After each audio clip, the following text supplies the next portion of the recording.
안락사 계약, 흑수저 경호원은 살인자가 될까요?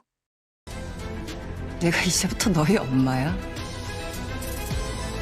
유산전쟁의 서막, 그 충격적인 복수의 덫을 파헤칩니다. 좋아요, 먼저 누르고 지금 바로 1, 2회 하이라이트 몰아보기 시작할게요.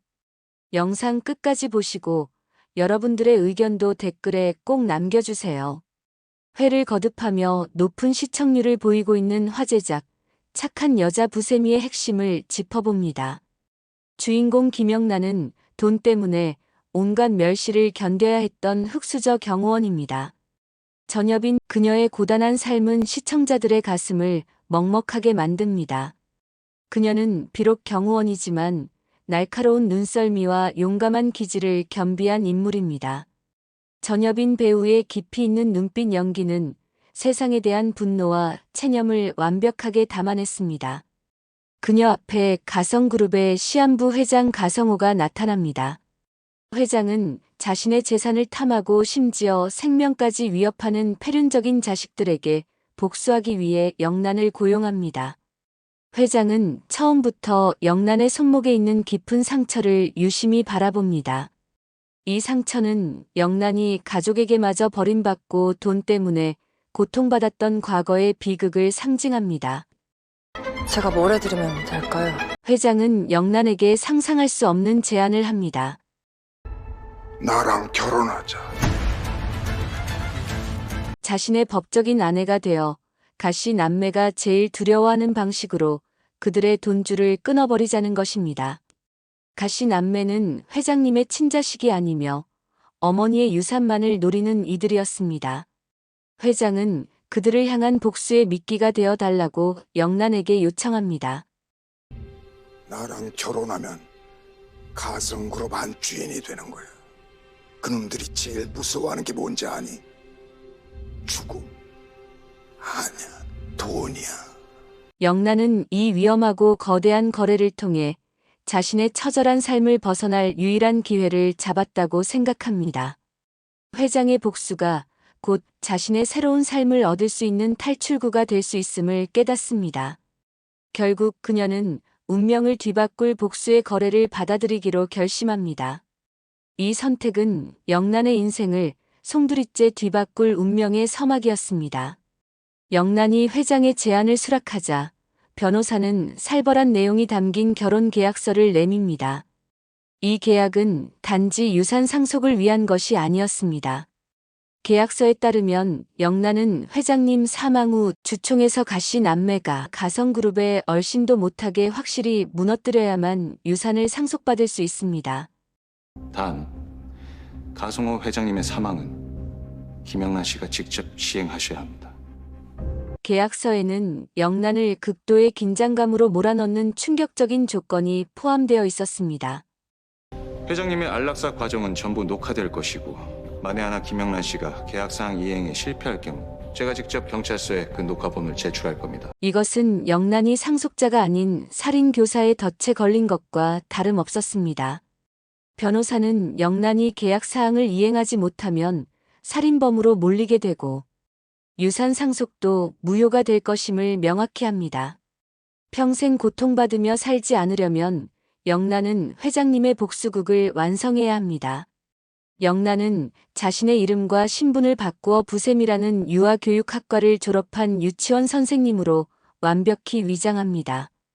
가장 순수하고 의심받지 않을 만한 직업을 선택하여 빌런들의 감시망을 피하려는 회장의 치밀한 계획이었습니다. 이후 부세미는 재벌가 안주인으로서의 위엄을 갖추기 위해 모든 것을 바꿉니다. 회장이 사망한 후 가씨 남매는 자신들의 유산이 사라진 것을 알고 회장의 빈소를 찾아와 분노를 터뜨립니다. 이들은 영란이 회장님의 법적인 아내가 되었다는 사실에 경악합니다. 야, 너 손에 그거 뭐냐? 그거 우리 엄마 반지 아냐? 탐욕과 분노에 사로잡힌 가씨 남매 배우들의 섬뜩한 눈빛 연기는 시청자들의 공분을 자아냅니다. 부세미는 더 이상 멸시받던 흑수저 경호원이 아니었습니다. 내가 이제부터 너희 엄마야? 그녀는 비열하게 덤벼드는 가씨 남매를 향해 차분하면서도 압도적인 카리스마를 뿜어냅니다. 부세미는 회장의 지시대로 무창의 유치원으로 내려가 빌런들의 추격을 피하고 새로운 운명을 맞이하게 됩니다. 자, 지금부터 착한 여자 부세미가 감춘 복선들을 파헤쳐 보겠습니다. 손목 상처와 복수의 연결고리. 영란의 손목 상처는 가족에게 버려지고 돈 때문에 고통받은 영란의 비극적인 과거를 상징합니다. 회장은 이 상처를 보고 영란에게 깊은 동질감을 느낍니다. 회장의 친딸 예린 또한 가씨 남매의 배신으로 인해 큰 아픔을 겪었습니다. 영란은 자신의 상처와 예림의 아픔을 동일시하며 이것이 회장님의 복수에 동참하는 가장 강력한 심리적 동기가 됩니다. 한편 회장님의 모르핀 투약 횟수가 늘어나고 있습니다. 의학적으로 이는 고통이 심해졌다는 증거이자 시한부가 얼마 남지 않았음을 뜻합니다. 회장님은 부세미가 안락사를 시행할 수 없는 상황을 만들 수도 있습니다. 만약 회장님이 자연사하거나 모르핀 과다 투여로 사망한다면 살인 녹화본은 의미를 잃게 됩니다. 가씨 남매는 회장님의 죽음을 이용하여 부세미를 살인범으로 몰아갈 누명을 씌우려 할 것입니다. 이 덫을 피하는 것이 부세미의 첫 번째 미션입니다. 딸기차는 진심과 인간적인 정의 상징입니다. 가족에게 배신당한 두 사람이 비록 계약관계로 맺어졌지만 서로에게 따뜻한 위안을 주고받는 유일한 감정선입니다. 이처럼 위험한 관계 속에서 피어나는 시한부. 로맨스는 부세미가 복수와 살인 임무 사이에서 도덕적 갈등을 겪는 주요 요인이 될 것입니다. 복병인 전동민의 정체는 무엇일까요?